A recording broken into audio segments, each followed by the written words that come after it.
ओम शांति। मैं आत्मा समर्थ स्वरूप अर्थात हर प्रकार के व्यर्थ से मुक्त हूँ।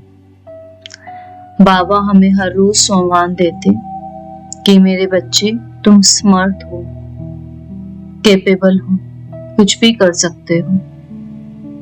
अपनी इनफाइनाइट पोटेंशियल को रियलाइज करने के लिए मुझ आत्मा को हर प्रकार के वेस्ट से मुक्त होना होगा। पहले समझते हैं किस किस प्रकार के वेस्ट में हमारी बुद्धि उलझी रहती है।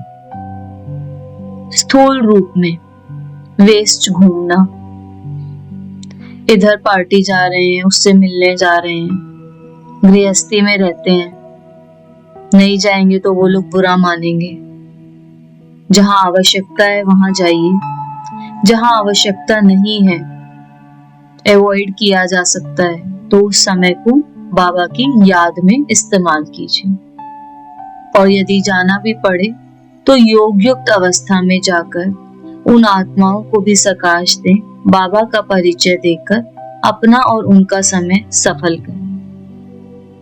इसी प्रकार व्यर्थ खाने पीने में बुद्धि उलझाए रखना, आज ये बनाया है, आज वो बनाया है, या किसी भी कारणवश धारणाएं तोड़कर बाहर के भोजन को ग्रहण करना, ये सब भी हमारी अवस्था को जैसे नीचे लेके आते हैं। अक्सर गृहस्थी भाई बहन कहते हैं नहीं खाते तो लोग बुरा मानते हैं, तो बाबा की याद में खाइए। कोशिश कीजिए जब किसी के घर जा रहे हैं, वहां का खाना पड़ रहा है तो खाना बिना प्याज लहसुन के हो। अपना खाना बना के लेके जा सकते हैं तो बना के ले जाइए, उसको उनके खाने के साथ मिक्स कर लीजिए या हेल्प करा दीजिए उनकी, ताकि आपके हाथ भी लग जाएं और आप अपने ही हाथों का बना हुआ भोजन ग्रहण कर सकें। अनेक युक्तियां बाबा ने बताई हैं, बस एक हिम्मत का कदम उठाने की देर है। इसी प्रकार व्यर्थ पहनने में बुद्धि बड़ी व्यय होती है। पहले एक प्रकार के कपड़े होते थे, एग्जाम्पल महिलाओं के पास जो साड़ियां पहनती थी, साड़ी रखती थी, सूट वाली सूट रखती थी।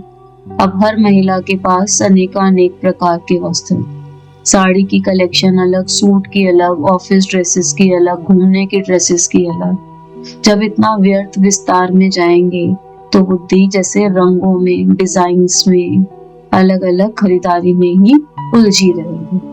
फिर ज्ञान योग के लिए टाइम मिलना थोड़ा मुश्किल हो जाएगा। इसी प्रकार व्यर्थ देखने का विस्तार, बच्चों के साथ फिल्म देखने जाना पड़ता है, नहीं जाते तो बुरा मानते हैं। बाबा ने बताया यदि जाना ही पड़े तो उन सभी आत्माओं को सकाश दो जिनके कांटेक्ट में हम आ रहे हैं सिनेमा हॉल में। एक बार दीदी मनमोहिनी ने बाबा से पूछा कि मेरे युगल बहुत जिद करते हैं कि मेरे साथ सिनेमा देखने चले, तो बाबा ने कहा भले जाओ बच्ची, तुम्हारे पास अच्छा समय होगा योग करने का, अशरीरी अवस्था का अभ्यास करना। इसी प्रकार अगर हमारी अवस्था वैसी बनी भी नहीं है कि हम अशरीरी अवस्था में बैठ सकें, तो जितनी भी हम फिल्म देख रहे हैं तो उस फिल्म पे ज्ञान के आधार पे हम क्या क्या समझ रहे हैं, क्या क्या ऐसी पॉइंट्स हम निकाल सकते हैं जिससे हम ज्ञान अच्छे से और समझ पाएं और दूसरों को एग्जाम्पल के साथ समझा पाएं। इन सभी व्यर्थों का मुखिया है व्यर्थ सोच। मन को आदत भटकने की, अक्सर भटकता है पास्ट में या फ्यूचर में, ऐसी चीजों में जिन पर हमारा कोई कंट्रोल नहीं है। पास्ट में घूमता मन, मेरे साथ ऐसे हुआ था, मैं शादी करके आई तो उसने ऐसे ताने मारे थे, मेरे बॉस ने, कलीग्स ने मेरी ऐसी रैगिंग करी थी, या बुजुर्ग कहेंगे मेरा इतना ग्लोरियस करियर रहा था। तो जो बीत गई सो बात गई। बाबा कहते होली अर्थात पास्ट इज पास्ट, बीती ताही विसार दे, आगे की सुध ले। जगदीश भाई जी इस पे कहते थे भूलोगे तो भोले बनोगे, भोलेनाथ की संतान बनोगे। तो कोई भी पुराने विचार जो हमें दुख देते हो, दर्द देते हो, उन चीजों को हमें अपने माइंड में रिवाइज नहीं करना। इसी प्रकार फ्यूचर की चिंता में भी हमें अपना समय नहीं खराब करना। मेरा बेटा पढ़ता तो है नहीं, इसका क्या ही भविष्य होगा, मेरी लड़की की कैसे घर में शादी होगी, ये कुछ बन जाए बस। या अगर फॉर एग्जाम्पल बच्चा लेट आ रहा है या पति लेट आ रहा है तो पता नहीं इनका कोई अफेयर तो नहीं चल रहा, हर रोज इतनी लेट आते हैं, बाहर खाना खा के आते हैं। तो ये सारे ख्याली पुलाव बना बना के हम अपने आप को जैसे खुद ही टॉर्चर करते रहते हैं। बाबा हमें बताते कि बीती को याद करना भी जैसे कुसंग है। कोई भी वेस्ट इमेजिनेशन, चाहे वो पास्ट या फ्यूचर के बारे में हो, चाहे वो प्रेजेंट की किसी भी परिस्थिति को लेकर हो। जैसे आज घर में हाउस हेल्प नहीं आई तो इम्पोर्टेंट ये है कि हम काम करें, लेकिन हम क्या करते हैं, काम करते करते ये सोचते रहते हैं कल आएगी ना, इससे डबल काम करवाऊंगी, इसको तो मैं निकाल ही दूंगी। दूध गैस पे से निकल गया, ओहो आज भी इतना नुकसान हो गया, पता नहीं मेरा ध्यान कहाँ रहता है। अब नुकसान तो हो गया, अब ये सोचना कि क्यों हो गया, कैसे हो गया, इसकी वजह ये सोचिए कि कल से मैं काम और ध्यान से करूंगी। तो किसी भी प्रकार की ओवर थिंकिंग, चाहे पास्ट को लेके हो, फ्यूचर को लेके हो या प्रेजेंट की किसी परिस्थिति को लेकर हो, आत्मा को जैसे व्यर्थ के खाते में जाती है और आत्मा की स्थिति नीचे आती जाती है। इसी प्रकार ईर्ष्या द्वेष के वश हो आत्मा जो है हमेशा यही सोचती रहती है, वो क्या कर रहा होगा, अच्छा वो घूमने गई है, कहाँ घूमने गई होगी, अच्छा उसने ये चीज खरीदी है तो मैं भी ये चीज खरीदूं।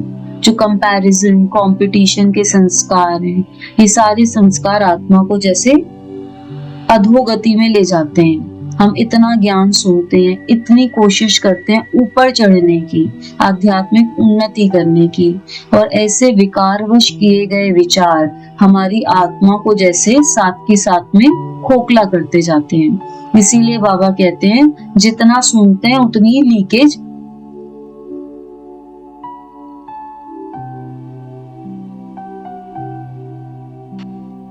इसी प्रकार अलग अलग विकारों के वशीभूत होकर आत्मा नेगेटिव थॉट्स या कहीं प्लानिंग स्कीमिंग में बिजी रहती है। जैसे शतरंज का खेल होता है, ओपोनेंट सोचता रहता है कि इसको किस चाल से हराऊं, उसी प्रकार विकारों में लिप्त आत्मा अलग अलग प्रकार के विचारों में मगन रहती, जो निरंतर हम एक योगी जीवन को जैसे नीचे नीचे लाते रहते और उसे हराते रहते।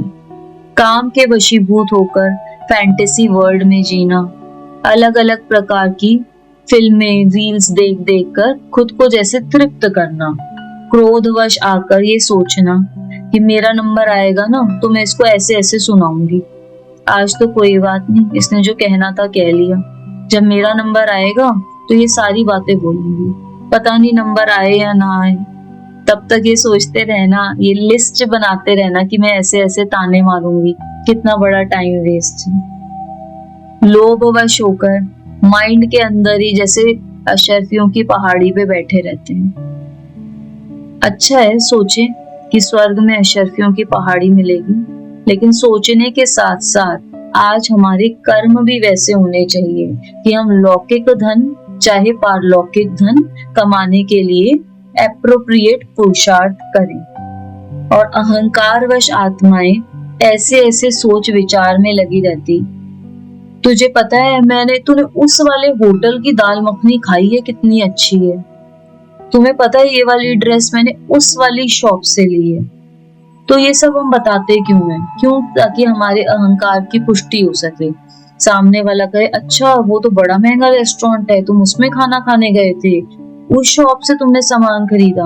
और हो सकता है अगले बंदे को कोई फर्क भी ना पड़े, लेकिन हमें बोलकर ये तृप्ति हो जाती है कि हाँ हमने दिखा दिया कि हम कितने ऊंच हैं।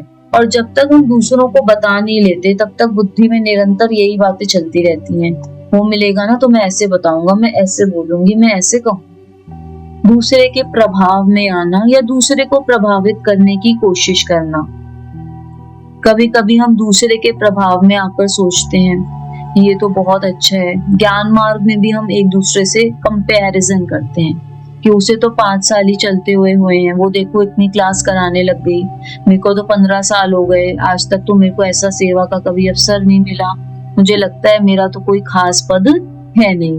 या दूसरे को प्रभावित करने का प्रयास करना, मैं ना उस गाड़ी में आई हूँ, वो गाड़ी ले जाके स्पेशली हूँ। अगर हम शादी में किसी बड़ी गाड़ी में गए हैं और हमें पता है कि उस शादी में और लोग ऐसी गाड़ी में नहीं आएंगे, तो हम चौकीदार को कहते हैं, देख मेरी बड़ी गाड़ी है, एकदम गेट के आगे लगाई।